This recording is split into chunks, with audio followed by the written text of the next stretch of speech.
be interested in taking one. Is our governor planning any changes to the Empowerment Act? If so, what improvements might we expect? Well, you know, at forums like this, we're here not only to talk about the way it is, but to listen to what you might have to say about what might not be right. You know, we took the step from making it as complex as it was before. I'm pointing it up to the wrong screen, I apologize, but to where we are now. But that doesn't mean over time that we might not have to take a look at things and change it again, maybe. I think everything is subject to change. This governor is very committed to listening to the people. When we go back tonight, if people have concerns with the legislation as it stands now, we're going to share those concerns. We're going to have a discussion about anything that we hear tonight. And that's what, not only is the Citizen Empowerment Act about the legislation, it's about empowering you. And part of that process is for us to listen to what you have to say on this legislation. So I hope I answered that. Yes? Yeah, I just want to say that the governor has already reached out to Jack Martin and Michelle Schimel. The governor has already reached out to Jack Martin, Senator Jack Martin, and Michelle Schimel to make some changes into this law because he felt that some of it is unfair. So they're in the process of trying to change it right now. I can answer that. May I answer that? Yes. Come up and be heard. The governor did use the mic so everybody can hear. Yeah, use the mic so everybody can. And Mayor, would you like the opportunity to start? No? Okay. Would you like to come up? The mayor asked a question, I believe, pursuant to Assemblywoman Michelle Schimel and Senator Jack Martin as to whether or not this legislation needs to be amended. No, what was the question? I said that the governor has already reached out to them to start an amendment to this law because he felt that some parts of it were unfair. So they're in the process of getting ready to meet with the governor to change some of it, especially the one where it's 25% in order to change the law back. Am I right, Don? Yes, and 45 days. In 45 days. I understand the question. Right. Michelle Schimel did introduce and was discussing that. And that it's not been accepted. That is off the table. Now, this is recent. This is just within the last week. I was told by the Nassau County elected official organization. We were told by the Nassau County elected official that they can't hear you.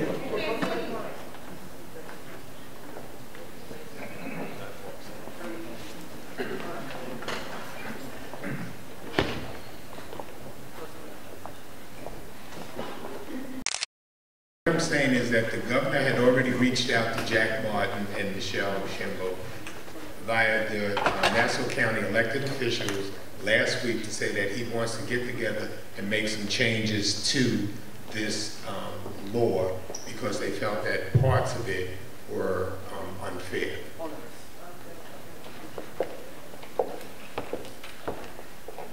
The mayor is indicating that the governor has asked to meet with and is in the process of talking with Senator Jack Martin and Assemblywoman Michelle Schimel that some of the entities, some of the aspects of this legislation is onerous.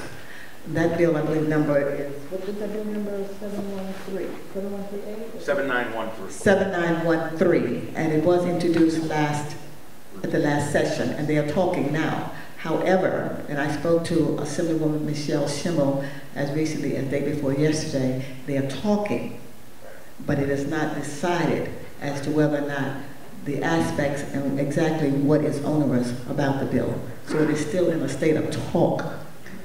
When Assemblywoman Michelle Schimel was asked to introduce the bill last session, she backed up, but the governor has reached out to her since then. Am I correct? The governor's talking to her. We're taking back information from forums just like this. Yes. And if there's ways that we can improve this process, we are definitely going to have discussions about them. The discussion is going on because forums are held around the state, and Assemblywoman Michelle Schimel has been asked. However, when and if that legislation is introduced, it will come through the normal process. The delegation, if it deals with the village of Hempstead, the delegation, the dean of the delegation, who I am the dean of the delegation, and I will be talking to you, the people, because this is definitely to empower the citizens. So it is in a state of flux at this point in time. Am I clear? It is right now being discussed. It's in a state of flux. It is not decided. Did I answer that, Mr. Mayor? Was I clear on that? It's clear? Is it clear to everyone else? Under discussion. It's under discussion, right. But when if it does come for it to be presented, it will have to come to the Nassau County Assembly delegation.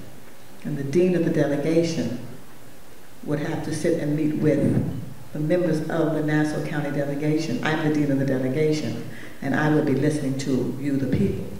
So whatever you decide is what I would have to take back to my delegation. I vote to the redesign. We're not here to vote today, sir. My input to you.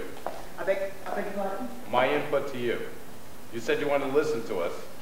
That's my input. Duly noted. Thank you.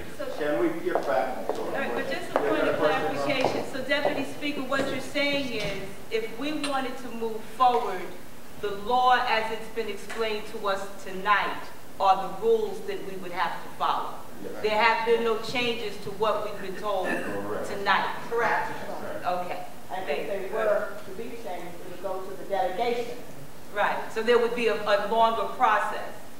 We don't know what the changes would be if there were changes. Right. Okay. But the national delegation is comprised of 4 of us, and the senior member of the delegation is the dean, and I'm the dean of the delegation, and we would meet. But I would take your information. It would be your information and what you desire as to how we would proceed. But at this point in time, Michelle Schimmel has been asked, and Jack Martin, the senator, have been asked. They both have been asked, and they're talking to the governor. But ultimately, it will come to the dean.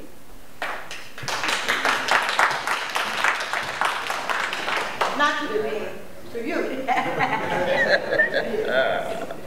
Okay, I have a question here. Town of Seneca Falls did not accept Village Highway or Police Department. What happens? Is this if they don't accept it, or did they not accept it? But it's my understanding that the Town of Seneca Falls is creating a town-wide police department, and with regards to highway, and again, once a village dissolves, all the highways and roads and streets in the village become town highways. So there is no question of whether they're going to accept them. They are automatically town highways. Excuse me. They must. That's my question. Oh, sure. That's not my understanding at all. The town of Seneca Falls, the highway commissioner, I believe, is independently elected. He's elected. And he's refusing to accept the village of Seneca Falls highway operations, which is his right. He's operations, which means he does not accept the employees. He can accept the roads. Well, The road. that's a big part of dissolving a village, if you're not going to take the employees on. And the town of Seneca Falls has no police department. They're not going to create one to accept one from the village of Seneca Falls. It's my understanding they have come to some sort of an agreement there. How long have they been in limbo here?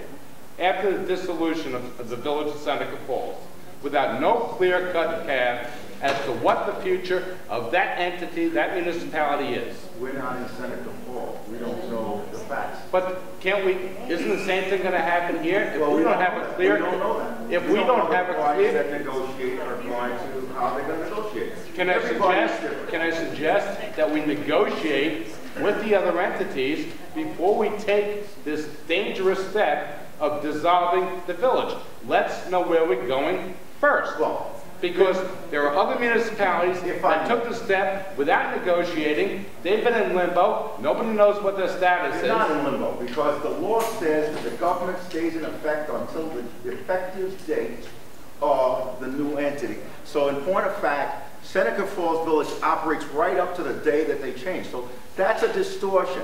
The key point is the parties have to sit down and negotiate through a process. And that's what hasn't happened. Yes, would it be a perfect scenario if the electors had the same right as the elected officials we have in town that could do the study? But the electors have no choice because this law gives them only one means by which to get a study done. That is to have a referendum with enough signatures. Which means, if I may finish, which means that those persons that will sign up to 10% would give an opportunity to have the referendum on the ballot. And that's the only way you could possibly get a study, if the electors go forward. But if the individuals who are the elected officials decided to have the study otherwise, then there's only one referendum to select their plan. So they don't give the electors the same option as they give the elected officials. So the question is, if the elected officials take the leadership and they put together a plan and the residents don't like it, there would still be a mandatory referendum that would take place right away. So the process right now, yes, maybe the law can be tweaked, but right now the electorate has no choice other than to go by what the law says now. Lance, let me ask, is the purpose of this to garner funds for a study? That may be the outcome. Okay. That may be the outcome. Lance, I don't want to get into a dialogue with you, sir. When you were on the board, we did a let's not go there. Let's go to the next question. We did a $90,000 study. Please have a seat. We've already been down this road. Please have a seat. Please. We've already. Come on, Bill. This is not between you and I. This is about this forum. Please, you're taking up the people's time. Next question.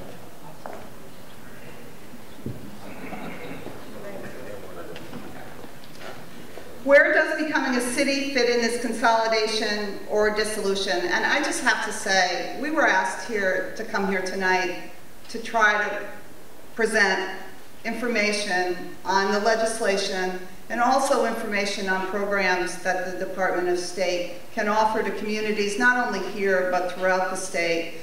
And I apologize if we